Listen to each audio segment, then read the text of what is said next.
watching Thrifty Kaniffy. Hello everyone and welcome to Thrifty Kaniffy. Well, before I get into the review, I want to make a big announcement.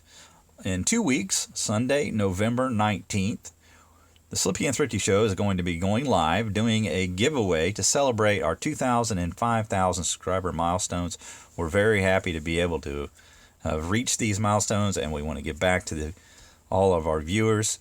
If you're a content provider or you would just like to provide donations for the giveaway, you can contact thriftyKaniffy@gmail.com, or if you're in the UK, you can contact slipjointsawyer at slipjointsawyer@gmail.com.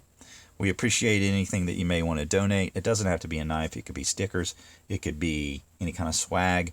It could be leather products. Whatever it is that you have that you would like to donate, we'll be very happy to accept.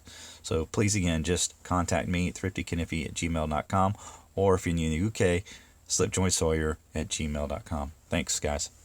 Okay, so let's get into the review. So what we've got first is the sleeve for the tin.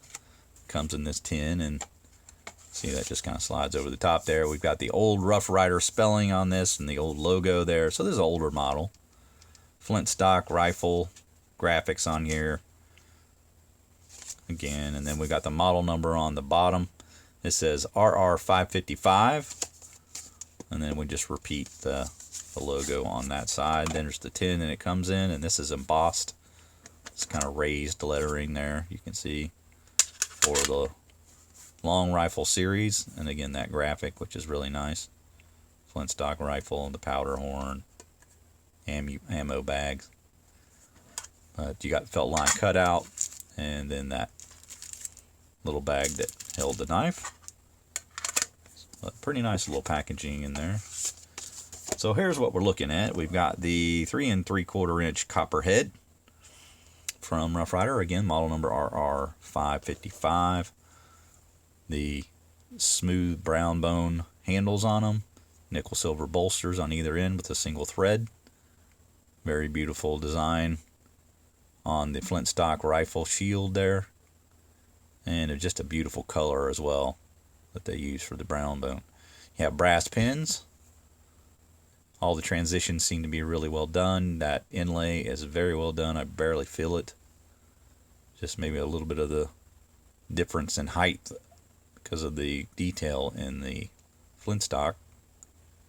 I'll give you a close-up look at that. Try to hold that still for you guys. But just really good coloration, and just a really lovely shield design. So if we look at the back, we've got very good color matching. Again, very smooth, no stepping. And just that nice brown colored smooth bone on the back. The bolster does what it should. It's raised to cover up the tangs there on the back. So we have a nice smooth profile across the top of the knife, along the spine, into the cavity. And yeah, it'll slide in and out of the pocket really nicely. I would use this with a medium slip. We've got one here to look at. This is a medium slip from Rough Ryder, and this is pretty much the same size as the standard size sow belly that I frequently use. So it's right in that 3 3/4 inch length, which I really admire. Fits well in my hand when their hand length is that long, and it's just a size of knife that I really enjoy carrying. And with this particular one, being as nice as it is, I probably would carry that in a slip and then just tote that around in my pocket. Keeps it from kind of sliding around in your pocket when you use that.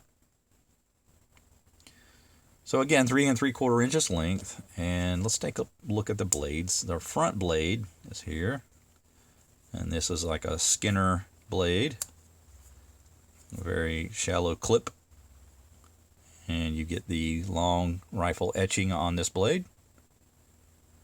And there you can see that, and our match strike pull is at the front edge of the blade, or front end of the blade, making that a little easier to reach. And you've got the nice grind on there. That looks pretty even. Good point on this one. And pretty decent blade edge as far as those go. Not too obtrusive. You can see the Rough Rider script tang stamp there, and that's well done. But we've got a mirror finish on these blades. And let's compare the back. A little heavier on the back, not quite as light. Well, I don't know. Yeah, a little heavier at the tip on this side. So it could be better ground, but feels decent enough. And you've got the 440 razor sharp steel there. And again, we have the model made in China, not the model number. So the model number is not on this one, but yeah, it says China there for the country of origin. No half stops. I'd say the pull's about right at a 7. I'd say that's the ideal pull. Good walk and talk, locks up well, fits well in the hand. Even with that blade, I'm not really getting any hot spots. Feels good. You can see how that folds into my hand, and I can hold that up the top, preventing any of that idea that blade's going to be moving. You can definitely lock it down with your fingers, and that's just not going to go anywhere. But even with that 7 pull, quite a bit of confidence, and I do like the way it locks up. That sounds pretty good. Alright, so let's take a measure of this blade. All the way up to the tang, you've got a 2 3/4 inch length. And then with the cutting edge, I'd say it's about 2.5. So that's definitely going to be UK legal knife. And it's pretty attractive for like a narrower Skinner style blade. California clip. Though I don't know how much it looks like California really. More of a drop point style clip point blade. But attractive nonetheless. And then you can see here how those nail necks align. You just have that at the front, and then here at the peak you've got the clip point blade. Easy to reach, easy to grab hold of. Again, mirror finish on the blade, and that match stripe pull again. You can see there's no swedging on this along the profile there. So this is kind of predates that whole swedging trend that we see with Rough Rider now. There's a look at that blade edge. A little bit heavy. I don't know that it need to be quite that heavy, but we'll see if that matches the other side. It does. Both are a little heavy.